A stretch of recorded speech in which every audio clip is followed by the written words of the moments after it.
DeAndre Ayton and the Phoenix Suns are on the prowl. Their target, the best team in the Eastern Conference, Jaylen Brown and the Boston Celtics. Could the Suns complete what would be considered an upset this year? Because Boston's been really good, in large part due to that guy, Brown, who gets the bucket. Other end, DeAndre Ayton, Little Boy Day tomorrow, the easy bucket. Speaking of easy buckets, it's Brown. What can Brown do for you? Well, right then and there, he can get you a steal and throw down an easy deuce for his Boston Celtics group. Other end we go, it's Mikal Bridges for the deuce. And then how about Chris Paul?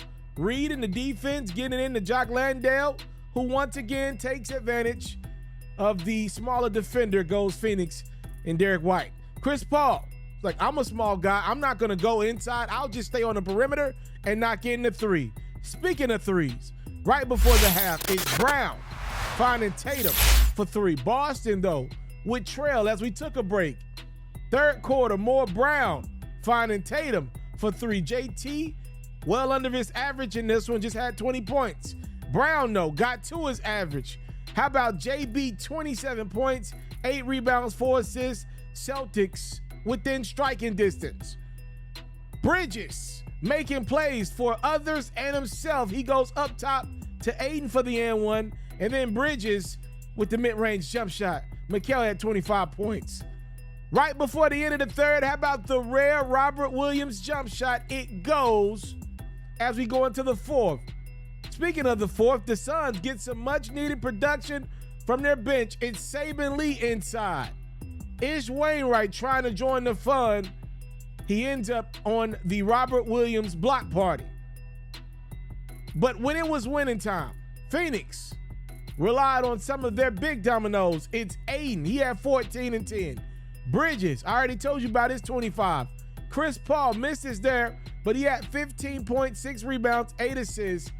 It's the Suns getting a surprise victory over the Celtics, 106-94. Phoenix now 28 and 26 on the season.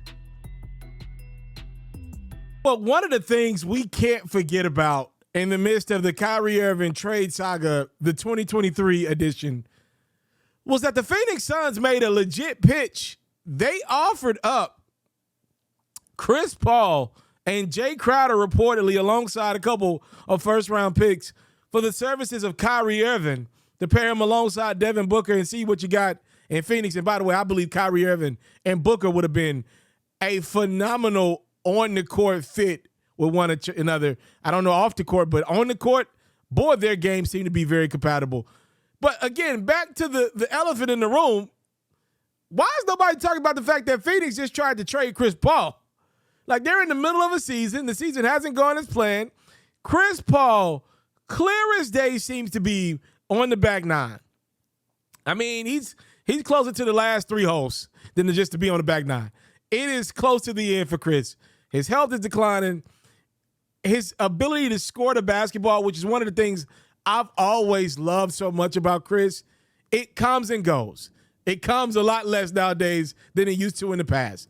Still believe he's the ultimate game manager. He's the ultimate floor general. But nowadays, if you got a guy on the other side of the court like a Luka, like a Giannis, that just says, you know what, Chris, you're a legend. Respect to you, first ballot Hall of Famer, but I'm just better than you right now. There seemingly is nothing that Chris Paul can do about it. And if you're the Suns, you really want to move off him right now in favor of a guy like Chris Paul or Kyrie Irving that has at best been pretty confusing to get a read on. That's interesting to me. And we got real reporters reporting that Chris Paul was on the outs in Phoenix in this trade. Sham Charania, Chris Haynes, both phenomenal reporters saying the Suns had offered up Chris Paul. And that goes back to, reports that I told you guys about in the last couple weeks about Phoenix starting way life after Chris Paul. That included conversations and calls to the Toronto Raptors for Fred VanVleet. It's going down, yo. Something is happening, and if Chris makes it through this deadline, assuming the Phoenix Suns don't get over the hump and make it back to the NBA Finals and win that bad boy this year, there is a great chance Chris Paul is moved this offseason. They're bringing in a new owner in Phoenix, Matt Ashibia. He's coming in. He seems to be pretty aggressive. I don't know if it was his call to pull the plug on Chris Paul right before the announcement came in that literally just came in as I'm shooting this video. But clear as day, somebody in that Phoenix organization gave James Jones the okay to say bye to Chris Paul.